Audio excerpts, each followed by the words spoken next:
Gym रोन एकटा अमेरिकी लेखक छथि। हुनक जन्म वाशिंगटन में भेल छल। हुनका विषय में कहल जाइत अछि गरीब परिवार में हुनके जन्म भेल छल, मुदा जीवन के 30 वर्ष ने पार करैत ओ करोड़पति भऽ गेलथि। लेकिन इहो सत्य अछि 33 वर्ष भेलै, अर्थात करोड़पति बनलाक 3 वर्ष के बाद हुनका दिवालियापन भऽ गेल। आ मुदा ई फेर परिवर्तन एलै 3 वर्ष के बाद। ठीक ओकर 3 वर्ष के बाद फिर से वो करोड़पति भऽ गेलथि। हुनक अनमोल विचार सब बहुत चर्चित अछि। ओ एकटा अमेरिकी लेखक सेहो रहैत, हम शुरू में कहने छी।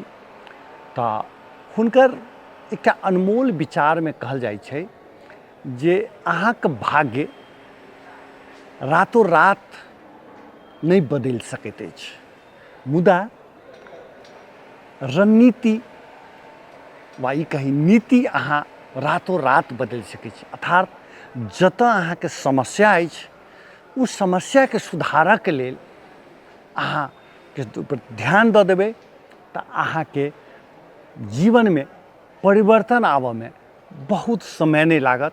हुनकर जीवन चरित्र सेहो किछु एहने कहै छै।